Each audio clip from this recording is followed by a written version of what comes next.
예, 민나상 오하요 고자이마스.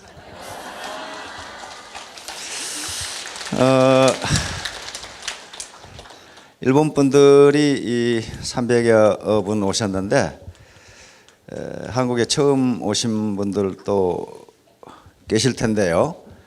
여러 가지로 약간 당황한 그런 일도 있을 수가 있고 또 불쾌한 일도 있을 수가 있습니다.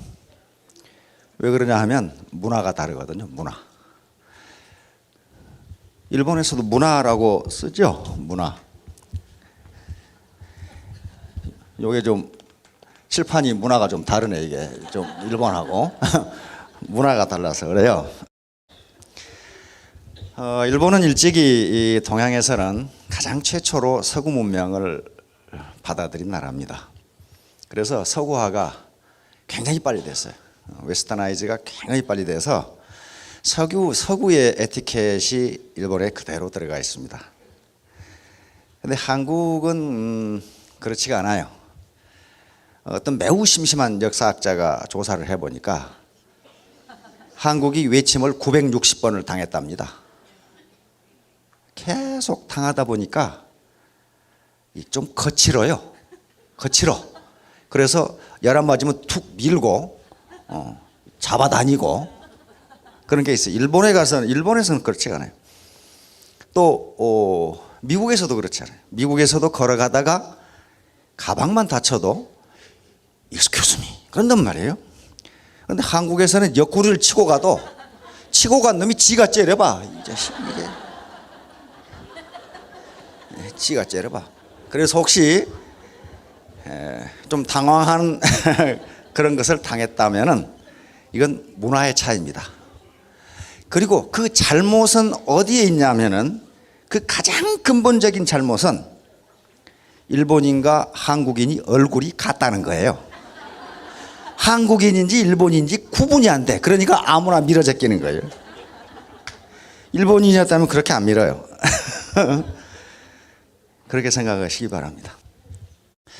어제 오늘 우리 박 회장님을 비롯해서 많은 강사들이 강의를 하고 또 앉아 계신 분들은 학습을 하고 공부를 하고 이렇게 하시는데요.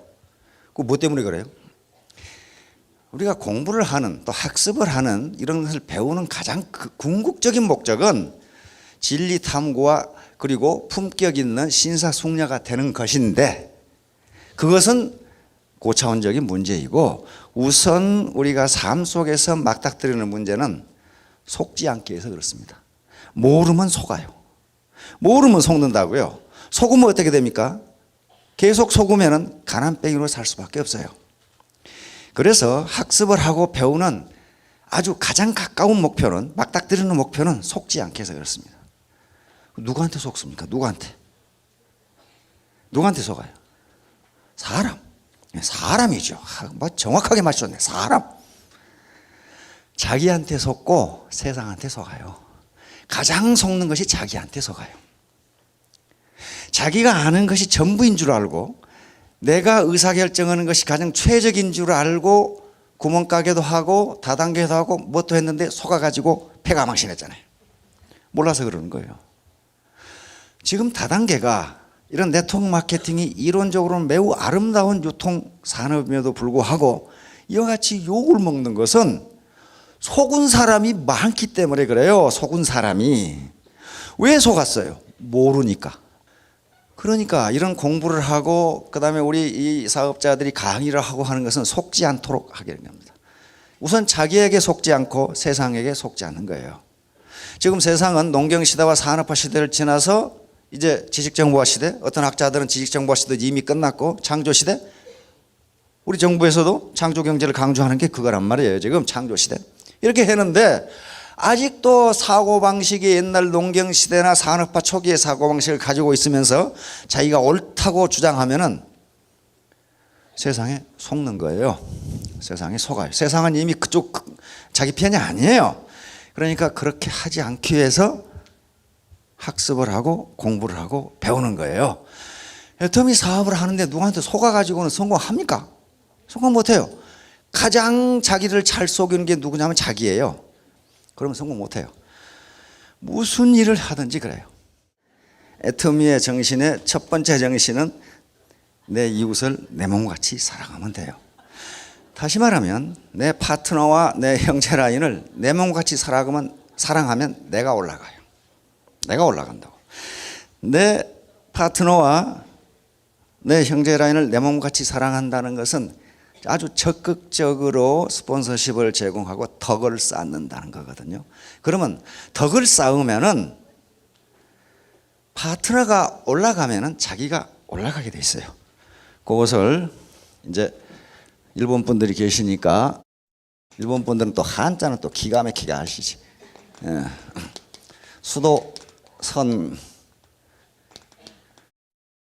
수도선부라고 그러죠.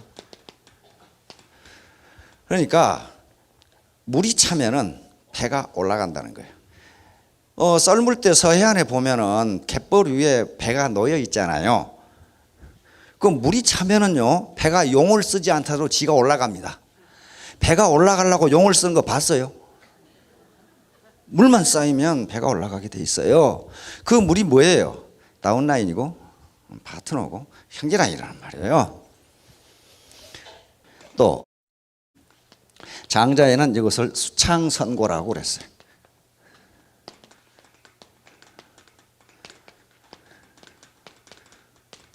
그러니까 물이 많이 쌓이면 쌓일수록 배는 어떻게 해요? 높이 올라가요. 높이 올라간다고. 다운라인이 깊으면 깊을수록, 많이 쌓이면 쌓일수록 내가 스타도 되고 로얄도 되고 크라운도 된단 말이에요. 지가 올라가려고 하면 어떻게 돼요? 밑에서 바지가랑이 잡아다녀요. 너만 올라가냐 이 자식아. 그렇잖아요. 요게 내 이웃을 내 몸같이 사랑하는 거예요. 그래서 물이 이게 수면이라면 이게 깊으면 깊을수록 큰 배를 띄울 수가 있어요. 일반적으로 이걸 뭐라고 그러냐면 덕이라고 그래요. 덕은 쌓을 떡도 됩니다. 덕은 쌓아지는 거지 타고나면서 가지고 있는 게 아니에요. 그리고 어느 날 한 번 덕을 베푼다고 그 사람을 덕이 있는 사람이라고 이야기하지 않습니다. 덕은 계속 쌓여져서 물처럼 높아지는 거란 말이에요. 그러면 자기가 쑥 올라가 버려요. 그래서 높이 올라가려면 파트너, 형제 라인을 내 몸같이 사랑하면 돼요. 자기가 소비자를 만들 수 있는 건 그렇게 많지가 않아요. 뭐 많으면 20, 30명, 안 그러면 뭐 10명, 2명도 될 수 있고. 그런데 전부 다운라인이나 또는 업라인에서 지원 사격을 해가지고 소비자가 달려. 그러면 로얄 마스터가 될 수가 있어요. 그게 뭐냐 하면은 저기 있는 재심 합력이에요. 재심 합력. 저걸 영어로 저렇게 번역해 놨어요. 다시 말하면 가지런할 제자니까 마음을 가지런하게 해서, 다시 말하면 한 마음으로 힘을 합하면 시너지 효과가 나온다 그런 말이에요. 근데 시너지가 보통 시너지가 아니고 슈퍼 시너지가 나온다 그랬어요. 슈퍼 시너지. 초능력이 나온다. 이것이 재심 합력이고 요것이 집단지성으로 이어집니다. 집단지성으로. 컬렉티브 인텔리전스. 어제 잠비아에서 오신 분은 또 잠비아로 가셨나 이게. 컬렉티브 인텔리전스란 말이에요. 그러니까 절대로 혼자 성공하실 수가 없어요. 왜냐하면은 여기에 말도 안 되는 소득이 올라오는데요. 유수 기업들, 삼성이나 LG나 도요타나 닛산이나 이런 기업들에 근무하는 사원들의 인적 자원과 휴먼 캐피탈과 여기 개별적으로 애터미 사업을 하시는 분들의 휴먼 캐피탈을 1대1로 비교하면 절대로 비교 우위를 가질 수가 없어요. 비교 우위를 가질 수가 없어요. 뭐 그런 분도 있겠지만 극소수일 겁니다. 그런데 시간이 지나면 소득이 그분들보다 많은 사람들이 나타나는 것은 집단지성이 아니고는 설명할 방법이 없어요. 혼자 어떻게 되고 혼자 안 됩니다. 절대로 안 돼요. 그래서 그것이 바로 재심합력이고 집단지성이에요. 절대로 여기서 혼자서 할 수가 없어요. 그게 애터미 성공 비결이고 애터미의 정신입니다. 세 번째는 깜빡 잊어버리고 있다가 미국의 사업자가 얘기해줘서 그 생각이 났는데, 한국에 이회수라는 아주 상당히 유명한 작가예요. 글을 매우 쉽게 쓰면서도 상당히 임팩트가 있어요. 그러니까 그 트위터에 지금 따르는 사람이 가장 많다는데 100만 이상이라고 하는데, 어느 날 또 한국에 젊은 스님인데 혜민 스님이라고 있습니다. 혜민이라고 하는 스님이 있는데 젊은 스님이에요. 이 양반이 어느 날 이회수라고 하는 전혀 어울리지 않는 분을 찾아가 가지고 겉모습이 전혀 안 어울려요. 질문을 했어요. 선생님, 요즘 젊은이들이 대학을 졸업해도 일자리도 없고 어떻게 소득이 만만치 않은 변변치 못해서 결혼도 못하고, 이 시대에 젊은이들이 가져야 할 정신이, 가장 중요한 정신이 무엇입니까? 그랬더니 이회수 작가가 생각도 안 해보고 존버정신입니다 그랬단 말이에요. 이건 번역이 안 될 거예요. 통역이 안 될 거예요. 존버정신입니다. 그래서 이거 굉장히 고상한 정신인가 보다. 그래서 존버정신이 뭡니까? 그랬더니 존나게 버티는 정신입니다. 이렇게 딱 이제.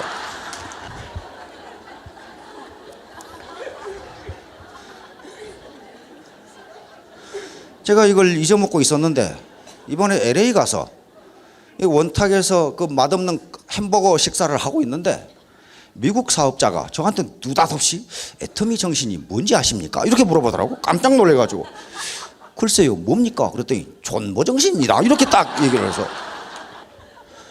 그러니까 거기 앉아있는 미국인들이 눈을 꺼먹꺼먹하면서 왜 웃냐 이거야. 그게 무슨 말이냐 이거야. 근데 영어로 번역할 방법이 있어요 없어요? 그러니까 번역을 하더라고. Keep persistence 그렇게 딱 번역을 하는데 그 말이 맞기는 맞아. 끝까지 참아라 그 말 아니에요. Keep persistence. 근데 미국인은 그게 뭐 어쩌냐 이거야. 그게 어쩌기는 어째 아무것도 아니지. 그렇죠? 하여간에 끝까지 버티면 성공할 수 있어요. 그런데 다른 다단계, 다시 말하면 좋지도 않고 싸지도 않은, 거기서 끝까지 버티면 패가 망신해요. 거기는 빨리 탈출해야 돼. 그러면 그 판단을 책임은 누구에게 있는 것이냐? 본인에게 있어요. 그래서 강의를 하는 거예요. 그래서 속지 않기 위해서 공부를 하는 겁니다. 속지 않기 위해서. 그리고 같이 재심합력해서 같이 하면 시너지 효과가 나와요. 이게 집단지성입니다. 집단지성. 이런 것들, 그리고 끝까지 버티면 왜 우리는 이것이 옳다고 믿고 있고 논리적으로 옳고 학문적으로도 옳아요. 끝까지 버티면 성공할 수 있어요. 그런데 인내라는 게, 끝까지 참는 것도 지능의 일부라는 것이 감성지능의 일부예요. 감성지능이 낮은 사람은요 참을성이 없어요. 참을성이 없어. 그리고 참을성은요 감성지능은 학습지능하고도 연결됩니다. 참을성이 없는 학생이 공부를 잘하는 법이 없어요.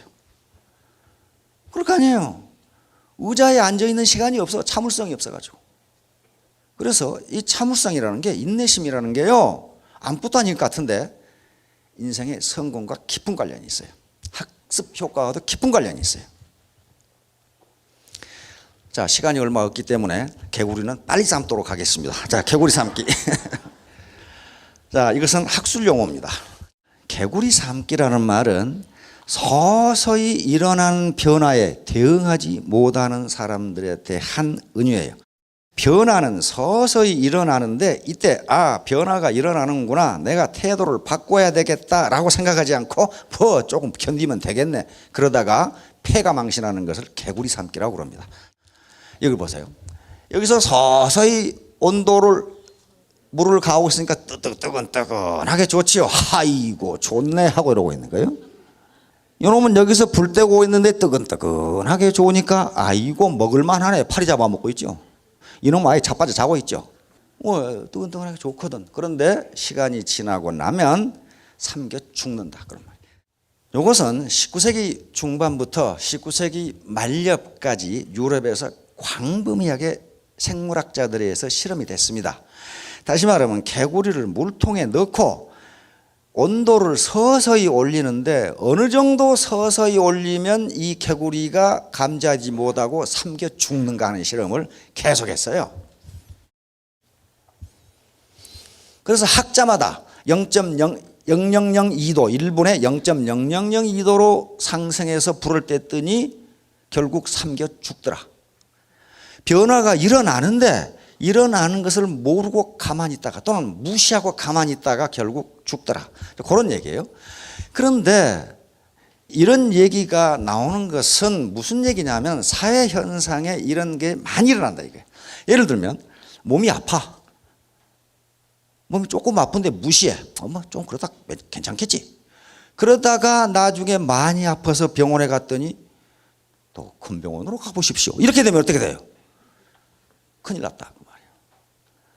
마약이라든가 도박이라든가 그런 것들이 전부 여기에 해당해요. 처음에 마약을 먹을 때, 또는 맞을 때 내가 마약에 중독되겠다고 하는 사람 한 사람도 없어요.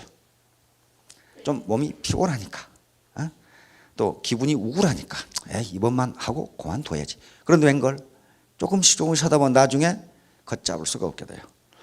도박도 마찬가지예요. 도박도 내가 도박에서 패가망신해야 되겠다고 도박을 시작한 사람은 한 사람도 없어요. 그런데 나중에 패가망신한단 말이에요. 그런데 오늘 제가 이 일본 분들이 많이 오셨는데 이 주제를 택한 것은 일본하고 미국 국민들이 이럴 가능성이 많아요.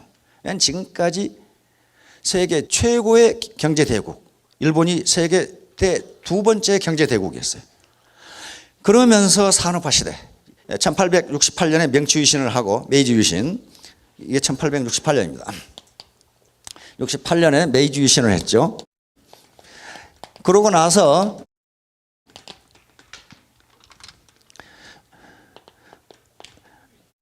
메이지 유신을 하고 1968년에 일본이 선진국으로 진입했다고 일본 정부가 공식적으로 선언을 했어요. 그리고 모든 서구 국가들도 일본이 선진국이라고 이때부터 인정하기 시작했어. 그래서 70년대, 80년대 최고의 시기를 일본이 구가합니다. 그런데 지금 어때요? 한 20년간 버블이 붕괴되면서 잃어버린 20년이라고 하는 그 기간을 거쳤어요. 왜냐하면 이렇게 잘 나가는데 우리가 고쳐야 될 게 뭐냐 이렇게 된 거예요. 그런데 세계는 변하고 있는데 산업화 시대에서 지식정보화 시대로 가고 있는데 일본은 과거의 영광에 취해 있었던 거예요. 미국도 마찬가지. 그러니까 조그마한 변화를 무시하게 되면 큰 재앙이 일어난다. 우리 한국도 마찬가지예요. 일본보다 더 심각한 게 한국이에요. 한국은 겨우 1962년에 1차 경제개발 5개년 계획을 시작해서 1980년대 가야 겨우 모든 국민이 빈곤에서 벗어나 버려요. 그러면서 90년대에 국가한단 말이에요. 그런데 그러기도 전에 88 올림픽 이후에 이제 급격하게 지식정보화 시대가 도래하면서 IMF라는 걸 딱 맞아버리잖아요. 그러게 되니까 지금 이제 과거 일본보다 더 사고방식은 농경시대 그리고 산업화 시대 이 사고방식을 가지고 있는데 사회는 이미 지식정보화 시대를 지나서 창조사회로 가고 있으니까 적응이 안 되는 거예요. 적응이. 지금 그 얘기예요. 지금 이건 비탈길 이론이라고 하는 것과 또 똑같습니다. 이게 비탈길이에요. 여기까지 여기 지금 도박이라고 가정합시다. 조금 해도 괜찮네. 여기 세이프에 안전한 거예요. 조금 해도 괜찮네 하다가 여기까지 오면 미끄러져 가지고 폐가망신한다. 그러니까 어떤 초기 퍼스트 스텝 단계에서는 아무것도 아니에요. 그런데 가운데 어떤 과정을 거쳐 나중에 나온 결과는 디자스터, 재앙이란 말이에요. 재앙. 이게 비탈길 이론이라고 하는 학자들이 만들어 놓은 이론입니다. 이제 이것은 문화적으로 계속 이용되는데 가장 많이 이용되는 게 지구 온난화와 지구 환경 파괴 문제에 가장 많이 이용됩니다. 지금까지 18세기 중엽 1760년대부터 영국에서 산업혁명이 일어나서 한 250년간 화석연료를 이렇게 떼다 보니까 지구가 온난화되는 거예요. 근데 하도 서서히 이게 진행되니까 몰랐어요. 근데 이게 재앙으로 지금 나타난다는 거거든요. 그러다 보니까 어떤 곳에는 한발, 어떤 곳에는 홍수 이런 게 나오는데 이런 책들이 전부 그런 책들입니다. 다니엘 퀸의 The Story of B, 그 다음에 단테 스피크, 이것은 화산 폭발하는, 화산이 폭발하는데 느닷없이 폭발하는 거 아니에요. 계속 에너지가 산 밑으로 축적되죠. 이때 지질학자들이 알아요. 에너지가 축적된다는 거. 그러면 피해야 돼요. 그런데 뭐 설마 다 터져버리면 재앙이 보통이 아니다. 그런 게 지금 단테 스피크라는 피어스 브로스난 007 시리즈에 나오는 그 영국 배우죠. 그 다음에 이건 엘 고 부통령입니다. An Innocent Truth, 불편한 진실. 요 내용이 전부 다 챕터 중에 개구리 삼기 이론이 들어있어요, 여기에.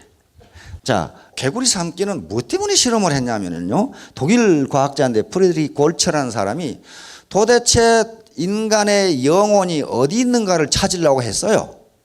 그래가지고 통 속에다가 개구리를 집어넣었는데 한 마리는 그냥 집어넣고 한 마리는 개구리의 뇌를 제거하고 집어넣었어요. 그래서 어떻게 행동하는가 보자고. 그래서 밑에서 불을 뗐더니 뇌가 온전히 살아있는 개구리는 탈출하더라는 거예요.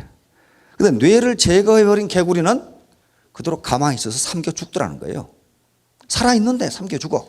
그러니까 이게 뇌를 제거해버린 인간, 이것을 좀비라고 그래요. 우리 좀비 핏이라는 게 있죠. 자기 주관적으로 주도적으로 행동하지 못하고 누가 시키는 대로 하는 사람. 이것이 좋다 그러면 좋은가 보다, 싫다 그러면 싫은가 보다. 그건 좀비예요. 그건 뇌가 제거돼 버린 것이니까 세월의 흐름, 시대의 흐름을 알지 못해요. 그럼 어떻게 됩니까? 그런 사람은 성공할 수가 없어요. 반드시 결단은 자신이 해야 돼요.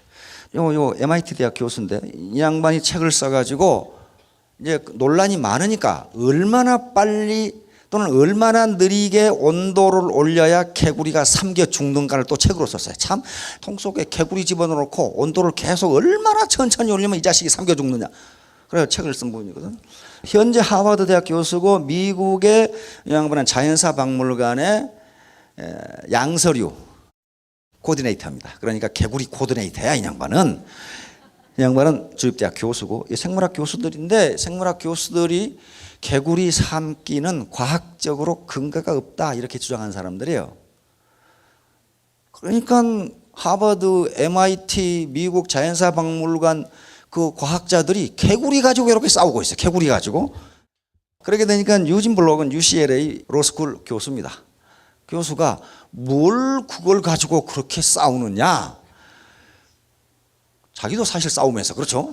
뭘 그렇게 싸우느냐. 그게 사실이든 아니든 인간에게 교훈을 줄 수 있는 메타포, 이 시사점이 있으면 된 거다. 그러니까 결국 문제를 누가 해결했냐면은 폴 크루그만이라는 2008년에 노벨 경제학상을 받은 분입니다. 이 양반이 노벨 경제학상을 받았고 뉴욕 타임스 칼럼니스트예요. 뉴욕 타임스 칼럼에다가 개구리 삼기 가지고 싸우지 말라 이거야. 개구리 삼기가 과학적으로 근거가 없다 하더라도 인간에게 교훈을 줄 수 있으면 되는 거 아니냐. 그렇게 결론을 내림으로써 개구리 삼기의 논쟁이 끝났어요. 그것은 마치 우리가 이솝우화를 보면은 두루미가 여우를 초빙해서 식사를 하죠. 어떻게 두루미가 여우를 초빙해서 식사를 해? 그걸 과학적으로 근거가 없다고 한 놈이 미친놈이야. 그렇지 않아요? 그건 인간에게 교훈을 주기 위해서 만드는 우화란 말이에요. 그렇죠? 자, 이제 동양으로 돌아와서 각주국어. 요 개구리 삼기하고 똑같은 건데요. 여시춘추라고 하는 항목에 있습니다. 초나라 사람이니까 양자강 같아요. 강을 건너다가 강 가운데서 칼이 물에 빠져버렸어. 빠지니까 얼른 배에다가 X자를 해놓고 이쪽으로 내 칼이 빠졌다. 딱 해놓고 저쪽 강가에 닿으니까 그쪽으로 들어가가지고 이쪽으로 빠졌으니까 이쪽으로 들어가서 칼을 찾는 거예요. 그런데 여시춘추에는 찾아보니까 없더라. 그렇게 돼 있어요. 없잖아요. 이게 각주국어매예요. 배에다가 조각을 해놓고 긁어서 파놓고 거기서 칼을 찾으려고 한다.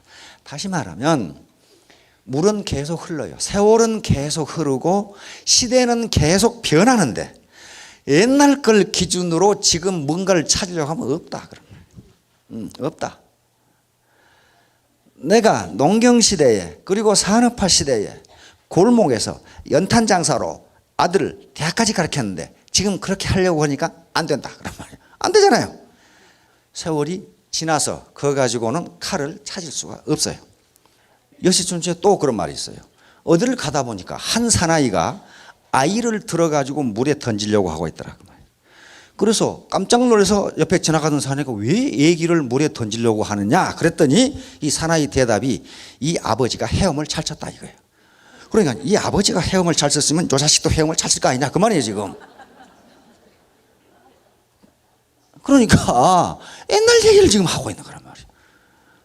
계속 이런 얘기를 여기서 하는 것은 무슨 얘기냐면은 옛날에 어떤 법과 어떤 군주가 나와서 이러이러한 방법으로 정치를 했더니 사람이 살기 좋았다.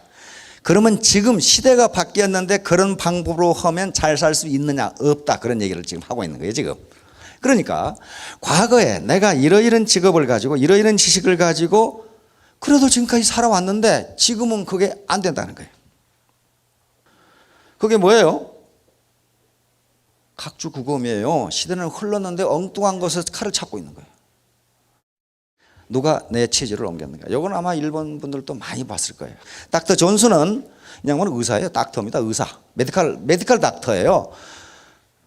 여기서 치즈가 의미하는 바는 내가 가치 있다고 생각하는 것이에요. 치즈는 내가 가치 있다고 생각되는 거. 가치 있다고 생각되는 게 뭐 있습니까? 가족, 치즈죠. 그 다음에 짭, 그리고 소득, 그렇죠?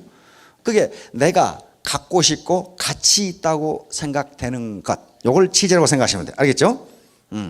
내 아들이 대학 가는 것, 그것도 치즈가 된단 말이에요. 좋은 대학에 가는 것. 그러려면은 좋은 학교 가서 좋은 선생님을 만나서 앞에 선행 조건이 필요하죠. 그게 치즈예요, 지금. 그러니까 누가 내 치즈를 옮겼는가? 그건데 여기 주인공은 딱 넷이에요. 우하니까 햄이라고 하는 꼬마 이름을 기가 막히게 지어놨어요. 햄이라고 지었으니까 어때요? 한국 분들은 금방 알 거예요. 미국 사람이 지어놨으니까 일본 분들은 금방 알 거예요. 햄 내가 누군데 그 말이에요 지금. 이 자식들 햄 하고 앉아가지고 요놈은 이름이 호예요. 스펜서 존슨 박사가 이름을 그렇게 지어놨어요. 호. 이건 조금 햄보다는 고집불통이 덜인 것 같죠?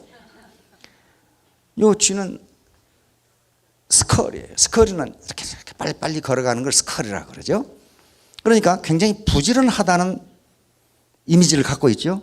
이 녀석은 스니프예요. 스니프는 이렇게 냄새 맡는다 그 말이에요. 이게 먹을 게 있나 없나. 요 주인공 넷인데 여기 C창고라는데 이 치즈가 이렇게 많이 들어있었는데 어느 날 일어나 보니까 치즈가 온데간데 없어져 버렸어. 요 햄과 호는 우리는 평생 동안 뼈 빠지게 일을 했기 때문에 우리가 늙어 죽을 때까지 치즈를 먹을 권리가 있다.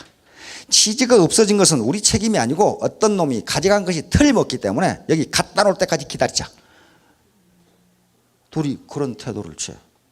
스니프와 스커리는 치즈가 없어진 걸 보고 재빨리 다른 창고를 찾아 나서요. 그래서 나중에 결국 N 창고라는 창고를 찾는데 거기에는 더 많은 치즈와 더 맛있는 치즈가 있었어요. 그런데 이 호는 나중에 암만 기다려도 어떤 놈이 안 갖다 놓거든. 그러니까 마음이 바뀝니다. 우리도 스커리와 스니프처럼 치즈를 찾아서 나서자. 즉 미지의 세계로 뛰어들자. 그런데 햄은 끝까지 반대. 끝까지 아니다. 어떤 놈이 갖다 놓을 때까지 기다리자. 다시 말하면 정부가 무슨 조치를 취해 주겠지 그런 얘기야. 안 취해줘요. 안 취해준다고. 정부가 하기 싫어하는 게 아니라 못해요. 그렇게 못한단 말이에요. 결국은 호만 혼자 치즈를 찾아 나섰다가 N창고를 발견하게 됩니다. 거기에 가보니까 더 많은 치즈와 더 맛있는 치즈가 쌓여 있는 거예요. 다시 말하면 그 N창고가 애터미가 될 수가 있어요. 왜? 전부 하기 싫어해. 찾아 나서기 싫어한다고요. 근데 거기에 더 맛있는 치즈와 더 좋은 치즈가 더 많이 있을 수가 있어요. 그러면서 호가 N창고를 찾아 나서면서 거기서 처음에는 두려웠지만은 계속 해보니까 재미가 있고 새로운 세계가 펼쳐 있다는 걸 알게 돼요. 그러면서 스펜서 존슨 박사는 이렇게 얘기합니다. 자신의 주변을 간단하고 융통성 있게 유지하며 신속하게 행동하라. 신속하게 행동해야지 꾸물거리고 있어서는 안 된다는 거예요. 사태를 지나치게 분석하지 말고 두려움으로 자신을 혼동하지 말라. 너무 자세하게 분석하지 말라는 거예요. 그 다음에 작은 변화에 주의를 기울여서 큰 변화가 올 때 대처할 수 있도록 하자. 이게 개구리 삼기. 변화가 계속 일어나고 있는 스펜서 존슨 박사는 뭐라고 얘기했냐면 그 치즈가 어느 날 갑자기 시창고에서 없어진 것이 아니고 지금까지 계속 먹었기 때문에 줄어들었다 이거예요. 줄어들었고 오래돼서 냄새가 나서 못 먹는다는 거예요. 그런데 그걸 가지고 평생 먹을 줄 알고 거기 있었는데 그렇지가 않다는 거예요. 그러니까 내가 지금까지 슈퍼마켓으로 아들을 대학까지 가르쳤는데 지금 살 수가 없어. 그건 치즈가 이미 변한 거란 말이에요. 변한 거예요. 자, 여기서 이제 결론적으로 저자는 이야기합니다. 변화는 항상 일어나고 있다. 변화는 치즈를 계속 옮겨 놓는다. 여러분들이 지금까지 자기가 가치 있다고 생각되는 것을 가지고 지금까지 살아오셨는데 그 치즈가 가만히 있는 것이 아니다. 변화를 예상하라. 치즈가 오래된 것인지 자주 냄새를 맡아보라. 자기가 어떤 지금 뭐 자영업이 됐건 뭐가 됐건 하고 있는데 이게 매출이 떨어진다면은 일시적인 현상인지 이게 추세인지 트렌드인지를 반드시 분석해 봐야 돼요. 안 그러면 치즈가 상해서 못 먹게 돼요. 변화에 신속히 적응하라. 사라져버린 치즈에 대한 미련을 빨리 버릴수록 새 치즈를 빨리 찾을 수. 내가 옛날이 좋았는데 왕년 찾다가 망해요. 옛날에 그게 좋았을 수가 있어요. 그러나 지금 그렇지 않다는 거예요. 자신도 변해야 한다. 치즈와 함께 움직여라. 스펜서 존슨 박사의 얘기입니다. 신속히 변화를 준비하고 그 변화를 즐겨라. 변화는 치즈를 계속 옮겨놓는다. 치즈가 한 곳에 가만히 있지 않다. 결론입니다. 이것은 사마천의 사기열전에 장이열전에 나오는 얘기입니다. 나오자 혀설자 아직 상자 있을 여자니까 내 혀가 아직 살아있어. 애터미 사업은 혓바닥만 있으면 돼. 혓바닥도 없다.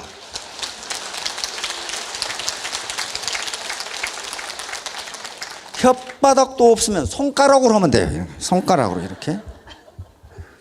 이게 무슨 말이냐면요. 요 얘기가 춘추 전국시대 얘기인데 춘추 전국시대에 들어가면은 요 일곱 나라를 전국칠웅이라고 합니다.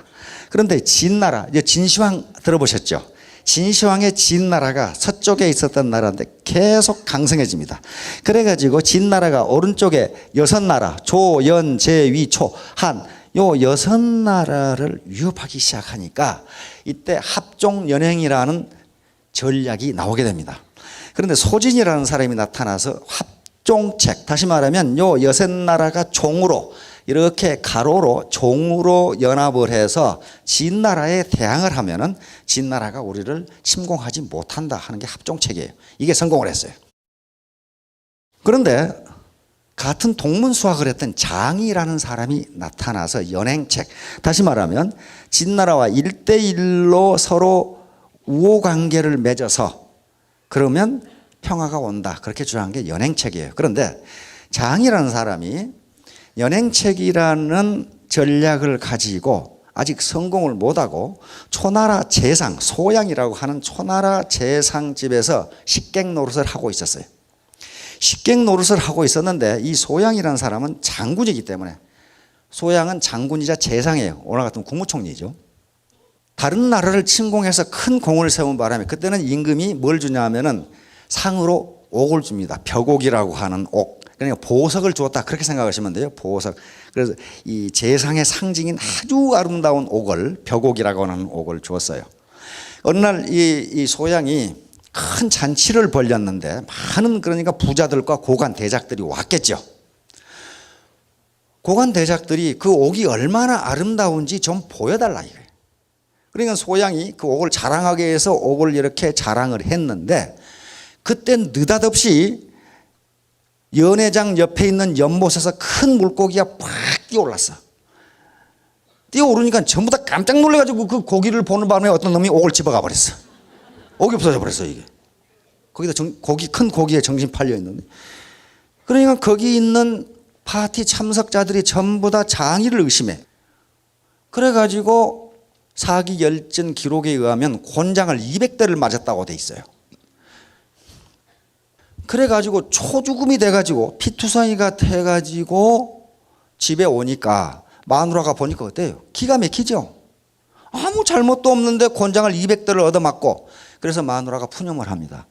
괜히 공부한다고 공부만 하고 있고 유세한다고 유세만 돌아다니면서 무슨 연행책이냐 하며 돌아다니니까 그런 수모를 당하지 않느냐, 집에 가만히 있거라. 그러니까 느닷없이 장이가 혓바닥을 내밀면서 내 혀가 살아있냐고 물어본단 말이야. 내 혀가 살아있냐. 그러니까 마누라가 아니 엉덩이에 무슨 곤장 죽어 터지고 혀가 살아있냐고 물어보면 혀는 살아있잖아요. 이게 오설상제야. 그러니까 혀가 살아있어. 그러니까 그러면 됐네. 그러면 됐다. 이게. 결국 이 혀 하나를 가지고 장인은 육국의 임금들을 설득을 해서 연행책에 성공해서 진나라의 재상이 돼요.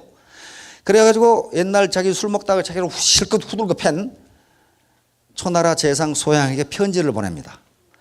내가 그때 자네하고 술 먹을 때 나는 옥을 훔치지 않았는데 나보고 훔쳤다고 나를 200대나 때렸지. 내가 그대 나라의 성읍을 훔칠 때니 조심하게. 다시 말하면 내가 네 나라를 망하게 만들겠다 그 말이에요. 결국 초나라는 망합니다. 그래서 망해요. 괜히 빠따쳤다가 망한 거예요, 나라가. 그러니까 장인은 엉덩이에 200대의 곤장을 맞았지만은 엉덩이 가지고 임금을 설득하는 건 아니잖아요. 혀로 설득한단 말이에요. 머리에 등겨 씌고 혀로 설득했어요. 그래서 결국 진나라 재상이 되고 진나라는 진시황 때 천하를 통일해서 진나라 진제국을 건설합니다. 그게 장의의 덕분이에요. 단지 뭐 하나 가지고? 혀 하나 가지고. 문제는 이 혀를 어떻게 놀리냐에 딸려 있어요. 결코 허풍치거나, 다시 말하면 이 허위 과장 광고를 하거나 허풍을 쳐가지고 성공 못합니다. 절대로 못해요. 특히 일본 같은 경우는 굉장히 정직한 분들입니다. 그리고 거짓말 해가지고 되는 나라가 아니에요. 거기는 거짓말 해가지고 되는 나라가 아니에요. 진실은 언젠가 밝혀지게 돼 있으니까 반드시 혀만 살아있다면 성공할 수 있어요. 성공할 수 있으면. 문제는 목표를 세우고 결단을 하고 그리고 간절함, 내가 반드시 성공하겠다는 간절함, 그리고 정직함, 그리고 오로지 투자할 것은 시간밖에 없어요. 시간은 아무렇게나 그냥 돌아다니는 게 아니고 몰입이에요. 몰입, 디보션, 몰입이에요. 커미트먼트. 몰입을 하면은 반드시 성공합니다. 아까 해더미의 3대 정신을 얘기했는데 내 이웃을 내 몸같이 사랑하라. 다른 파트너, 형제 라인, 이걸 해주면 자기가 올라가요. 수창성고라고 그랬죠. 수도 선부. 자기가 올라가려고 용을 써서 올라가는 것이 아니고 밑에 물을 채우면 이거 올라가게 돼 있다. 올라가게 돼 있어요. 그리고 never give up. 결코 포기하지 마라. 이게 존버정신입니다. 결코 포기하지 마라. 포기하지 않으면 성공할 수 있습니다. 단지 시간이 걸릴 뿐이에요. 시간이.